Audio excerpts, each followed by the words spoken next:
Sige na jud taglaban lang sa atong kinabuhi ani pero kinsa di itong kontra. Manong, yung sasakyan mo, naplat. Natural. Maraming karga eh. Yung ilong mo nga, flat. Kulangot lang ang dala. Pag Pinoy, wag nang umasang malaki yan. Oo, aminado naman kami na hindi nga malaki ang aming daladala na armas pero hindi rin naman ganun kaliit, sakto lang.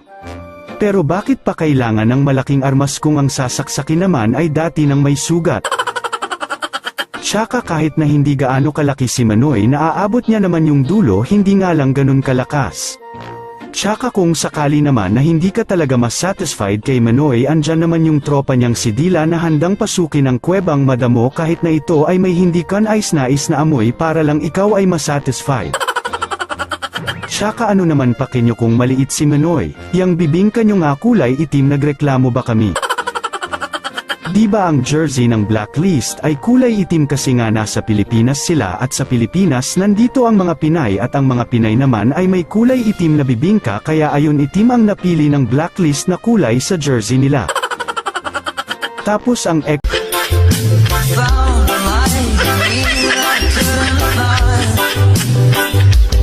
Ito kasi medyo naiirita ako dito sa question na to. Every time, most of the other nationalities, they will enter a Filipinas life, they will ask this certain question. Why there's a lot of single mom in the Philippines? You know why? Listen to me. First of all, they don't want to rely on a man without a sense of responsibility. Second thing is, they don't want to stay in toxic relationship. And also take note of this one. And Filipina can provide all the necessities of their child, the needs and wants of their children without depending on a man. And in the Philippines, we have so-called gender equality. That means not only a man can do the things, also a woman can do that. And then here you are, calling them malande because they get early pregnant? No! Because they only choose to trust and to love a wrong person. Much love and God bless.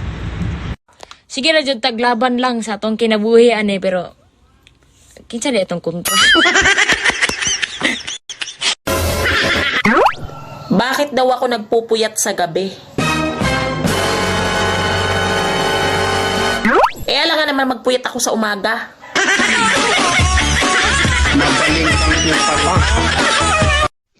Yung mga taong kung magsalita, akala mo kung sino. Yung kung humusga sa kapwa nila, akala mo perpekto. Yung palaging nakabantay sa mga galaw mo, akala mo anino mo. Malamang, ito yung mga problemado. Ginagawa na lang, libangan, ang manglait ng tao. Kung tutuusin, mas masahol pa sila sa basura kung tingnan nila sarili nila sa salamin.